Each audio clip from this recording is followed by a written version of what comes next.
We don't need low vibrational jobs, y'all. We don't need it.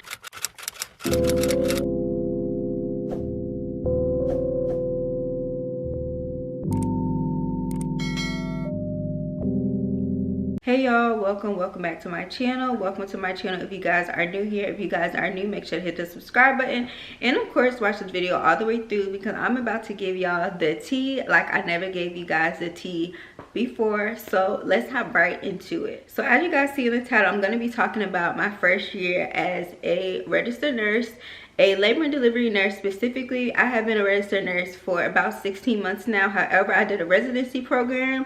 So the first 2 months was residency and floating the different floors, and then I did 3 months of training in postpartum before I started labor and delivery. So now we are here, and I'm almost at my 1 month mark of being a labor and delivery nurse. And y'all, it has truly been a learning experience like no other, and it was hard. Like, it was really hard.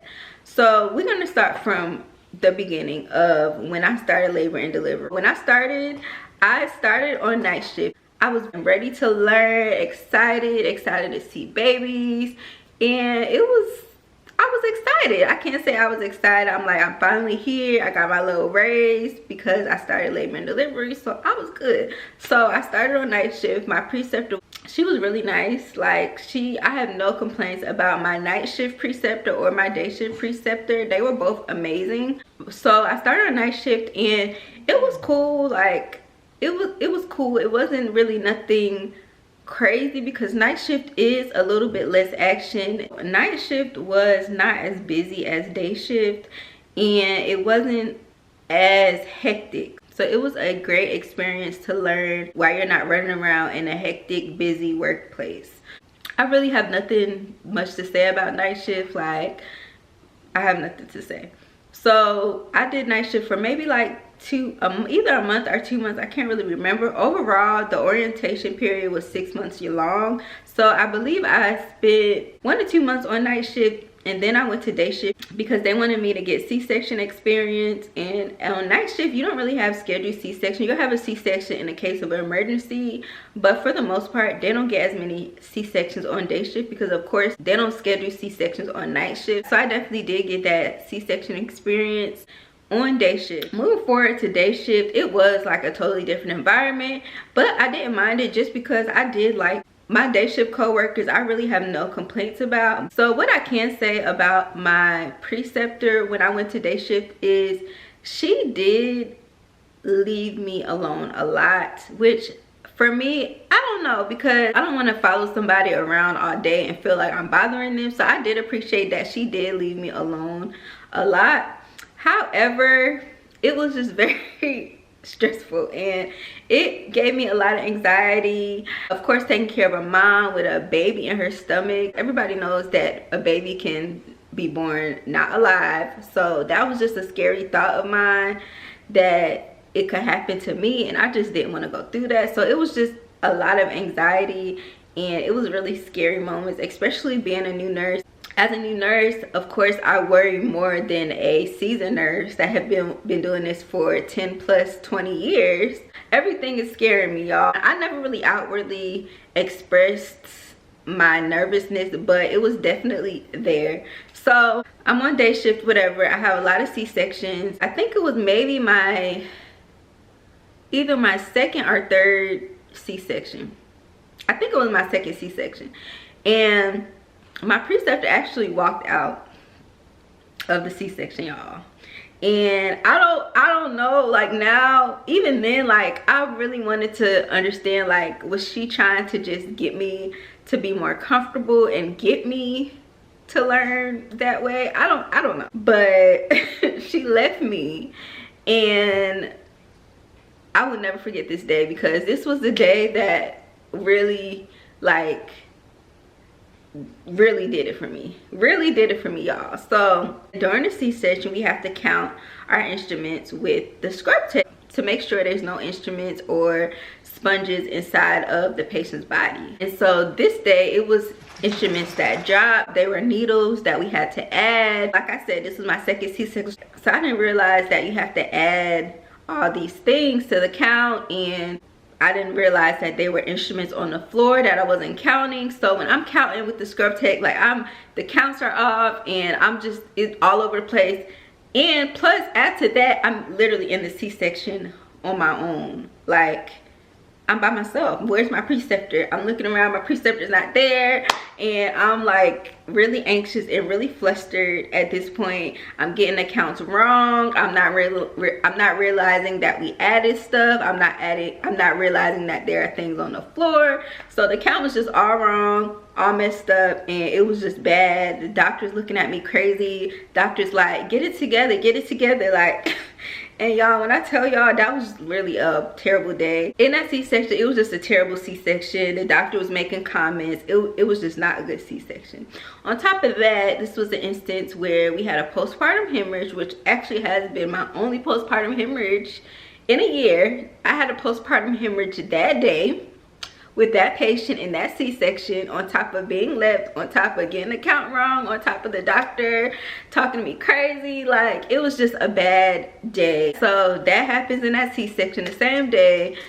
It was just a chronicle of events like this whole day, and I swear to y'all, I wanted to just walk out and cry and quit. Like, I'm not joking. So that happens. The patient has a postpartum hemorrhage. We get her back in the room, and I'm using a thermometer, and the thermometer is just not taking, y'all. It's just not taking. I get another thermometer, it's not taking. I'm taking it different ways. I'm taking it rectally, I'm taking it axillary, oral, like, it's just not taking. Me, I don't know, because why would I think that? Now I know, but at the time it's like I did not know that if it doesn't take, that means her temperature is just super low. I didn't know. As a new nurse, I didn't know. So, you know, I go out there and I let my preceptor know, as well as the doctor that was also sitting right there. I let them know, like, okay, it's not taking, I don't know what to do. So pretty much we figured out, and her temperature was extremely low. And the doctor says, you don't even know how to take a temperature. You don't even know how to work a thermometer. And y'all,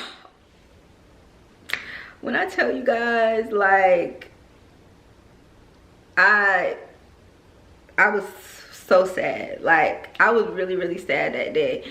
It was just so much going on. Let me continue with the story, because y'all gonna think like all of this didn't happen on the same day. Yes, it did. The doctor pretty much called me slow, y'all. Like, she literally said, I'm riding the short bus, y'all.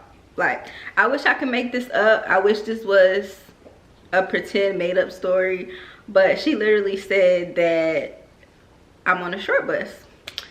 And y'all, I'm laughing now, but when I say that affected me so much, like, that literally changed my whole, like, attitude towards work. And it changed it in a good and bad way, I can say. So, well, let me go back. So when she said that, she included a bunch of things that she has been there where I've like been asked about preceptive questions. I wasn't sure about anything. She just included in how I'm riding the short bus all of the things that that's had happened to me. Like, for example, like, I think maybe 2 weeks before, a couple weeks before, we had a patient that needed labetalol, and we have a specific labetalol policy, how much that they get. They can either get 10 or 20, and this day was actually my first time having to give labetalol, and I didn't even know anything about a policy. So that day I wasn't sure, and I was talking to my preceptor about it, not the doctor, but she was listening in on the conversation. So I'm talking to my preceptor about it. She's explaining it to me or whatever. Okay, that's fine. My first time giving it. Now I will know. Now I would know how to pull up the policy. And now I know. This day that we're talking about where she says I'm on a short bus, she brings up that, oh, you didn't even know how to give labetalol. Like, you just need to get it together. And I'm just like, that was literally my first time. Like, when she said that, the short bus comment, I just looked at her, and then when she said oh, I didn't know how to give labetalol, it's like, literally I have not had to give it before, so how would I know if I never had to do it? That was just a terrible, terrible day. So after that day, when I tell you guys, I had so much anxiety going to work. It is not even funny, y'all. Like, after that happened, I actually ironically had a trip to the Bahamas that I needed, and it was probably like a couple days after that situation happened, I went to Bahamas. So when I came back from the Bahamas, y'all, I did not want to go back to work, y'all. So when I got back the day before I had to go back to work, I literally like had a whole mental breakdown. I had to figure out where these resources are from work where I could talk to a counselor or something, because I'm like, this is a lot. Like, it's a lot to have to work, and people are thinking you're slow, and it's mentally, it was a lot. And I've never in my life like had issues at any of my jobs catching on to things or learning things. Like, I've always been a fast learner. I've always been a good learner. I've always been a good worker. I've always been able to catch on. I've always given great patient care in all of my jobs. So to be in this position and you have people calling you slow. So I talked to somebody the day before I had to go back to work after that day. She didn't really help. Only thing that she really said that stuck to me was just to meditate on my days off, and meditate before I go to bed, and meditate when I get in my car on the way to work. So I just started doing that. I started just deep breathing on my way to work and praying even more, because I was already praying a lot to get me through the work days and to help me through my work day. I was already praying, but when this happened, I prayed even more, y'all. I prayed even more than I was already praying. So I would say that the affecting my mental health started right after that situation happened, where I was pretty much called slow. Like, I'm laughing now. It's not even funny. Like, nobody should say that to me, but now it's just like, I just have to laugh, because like, she really said I'm riding short bus. But anyway, y'all, so after that situation happened, that is when I feel like my mental health was affected. So it would be points where I would literally be in the car on the way to work, and I would be feeling miserable, depressed, anxious. It was just all bad. And I've never like taken any medicine or like been diagnosed with depression. I know that how I was feeling on the way to work was not healthy. And it was even to the point where the day before I had to go to work, I would be sad, anxious, depressed the whole day before work. The whole ride going to work, I would be sad, anxious, depressed. I would literally hope that somebody would hit my car and I wouldn't have to go to work. Like, I wouldn't hope that I would die or I would get hurt, but I would really feel like, I hope I get into a fender bender or something before work so I don't have to go. Like, and that's bad. Like, I should not be feeling like that, but I'm keeping it real with y'all. Like, that's how it was. That's how it was. So I also want to say, this is my experience. However, I'm on a labor and delivery Facebook page, and literally they are new grads that feel the same exact way. I literally saw somebody post about how they want to get hit by a car, like on the way to work. I've seen that. I've seen someone else say that. It's like you see these 6 a.m. nurse morning routines. You get up, you shower, you put a little makeup on, you make your coffee, and it just seems so smooth. But in reality, like, it's not like that every day. Some days you're gonna struggle to get out of bed. You're gonna get up at the last minute. It's definitely a thing. A lot of new grads write on that page about, when will this anxiety go away? Like, when does it ever go away? A lot of people are feeling the same way, and a lot of people on the Facebook page also talked about how they had to start antidepressants because of nursing. Like, and that's really sad, because I feel like personally we don't get paid enough for this, to have to be on medicine because of a job. Like, I feel like if I have to be on medication for a job, I'm leaving the job. Like, I'm leaving. I can't say that experience definitely affected my mental health in a negative way. However, at that point when she said that, in my mind, I'm like, I'm not about to let nobody call me slow. I'm not about to let nobody think I'm slow, and for other nurses to think I'm a slow learner, because no. So after that day, I literally like put my best foot forward, and now like she'll tell me I'm doing good and how I came a long way, which I don't like the came a long way. I don't really like that, because it's like, I'm a new nurse. So yeah, I came a long way, but for you, I don't know, I just don't really it kind of seems shady, like you came a long way. I don't know what y'all think about that, but yeah. So now, like, it's cool. I've proved myself. Of course, I still make mistakes. Like everybody does. I still make mistakes. I still get really sad about making mistakes. Like, I just made a mistake yesterday, and I swear, like, after I made a mistake, I was sad the whole day after.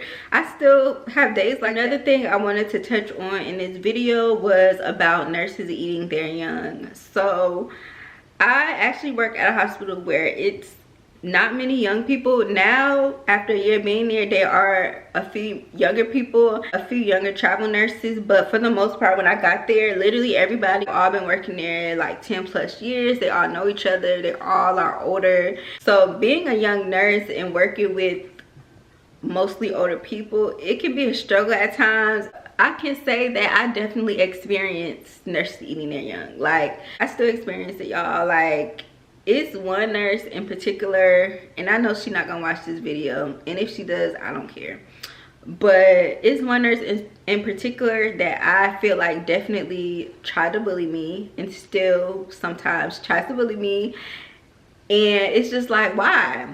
It's really like, why? Like, at first it used to get to me because it's like, you literally are nitpicking small things. Literally, when I knew that she worked after me, I would try so hard to make sure there's nothing she can nitpick about. I literally would try so hard, and she would still find something to nitpick. And at that point, I'm like, really, lady? Like, this lady really called me one day at work, at home, after she had got off from a night shift, to tell me I forgot to scan some lactated ringers.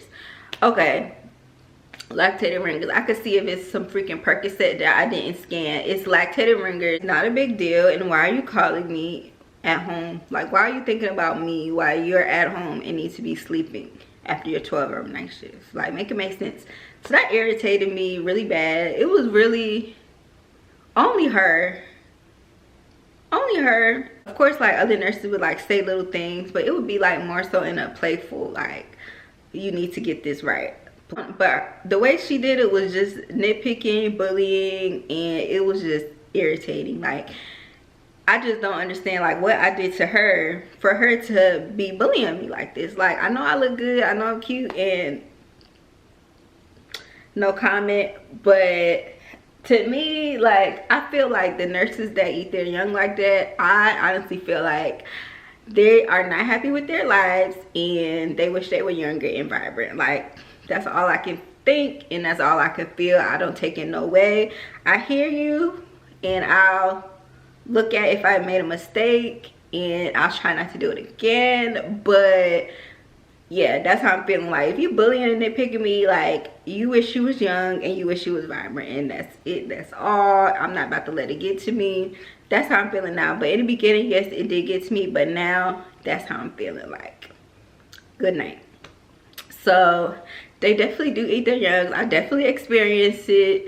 Luckily, it wasn't nobody that I would have to work with, like, on a daily basis or like every week. It would be more so of like, I'm giving a report, or I come in the morning and somebody's like, well, you forgot to do this. It's not really working hand in hand with that person, because y'all, I couldn't do it. I literally couldn't do it. So nurses definitely do eat their young. I feel like with all that I said about how it affected my mental health, I can say that I did do some excessive spending this year that I have been a registered nurse. I've gotten a little better now. I've gotten better. But I can't say that when you're bringing in all this money and you never got money like this before, it's like, okay, I'm about to buy this bag, I'm about to buy this outfit, order this from Shein, or this from Amazon. And shopping brings me happiness. So I was just ordering, spending, going on trips, all of that, which a lot of the things I really could have not did. But at this point in my life, the first year of being a nurse, it was a lot. So I needed some way to release. And that's what I did, y'all. I spent money, I traveled. So it was a lot, and I am gonna make a video on tips for being a new grad nurse. But I just want to say, if you're going through this, you are not alone. I don't want to say everybody goes through this, but I definitely went through this, and a lot of other people have went through this as well. You're not alone, y'all. Don't give up. Just keep sticking through it. And it's like, I want to say keep sticking through it, but it's like, if it's affecting your mental health that bad, don't get a new job, y'all. Just find a new job, find something that's gonna bring you happiness and peace. And yes, I did go through that. However, now I don't feel that way before the day before work. I don't feel that way going to work. I'm more comfortable, I'm more confident, and it's just better. I'm getting along with my co-workers. I love all my co-workers. Like, we be laughing. Like, I hang out with my co-workers outside of work.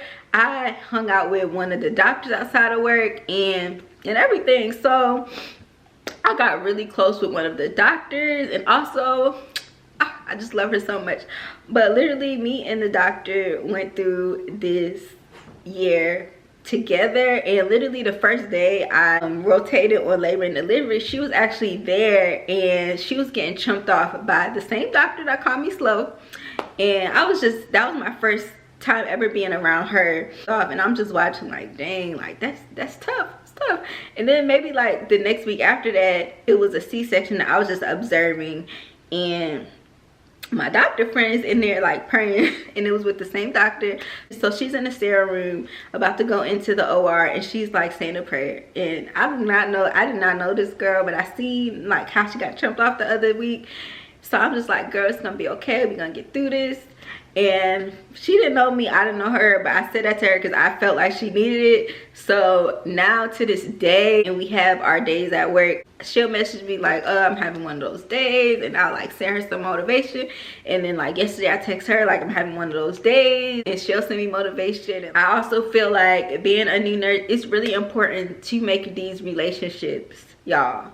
Like, you can hate a job, but if you love your coworkers, I swear to y'all, it makes it better. It makes it better, y'all. Like, for me, it's mostly the coworkers than the actual job for me. And that's been with any of my jobs. Even when I was a pharmacy tech at CVS, that was literally my favorite job, even though they ain't pay me nothing. But it was my favorite job because I loved my coworkers. We laughed the entire shift. So I feel like if it work is affecting your mental health, and you don't have supportive coworkers, supportive managers, and people around you at work, because you're at work 12 hours out the day. So if you don't have these positive people and these positive energies around you, it's not gonna work. And I stand by that. Like, I promise you guys, I definitely am gonna have more nursing jobs. And if I'm in a situation where I have doctors that's mean, co-workers that's eating their young, mean co-workers nitpicking, bullying, I'm leaving the job. Like, I'm not about to work nowhere, and the people around me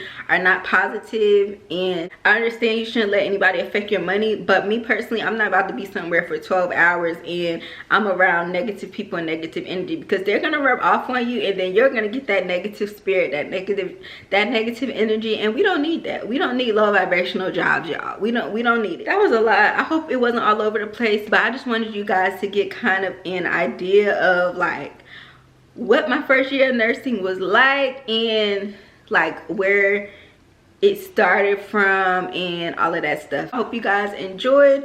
Let me know if you have any questions. I'm definitely probably going to get more in depth on some of these topics that I discussed in this video, but we was just chit-chatting, y'all. We doing Vlogmas. Y'all see I got my Vlogmas shirt. This giving winter. It's giving winter, Christmas, Thanksgiving. So y'all, we about to end this video because I'm just goofing off right now, but I will see you guys in the next video.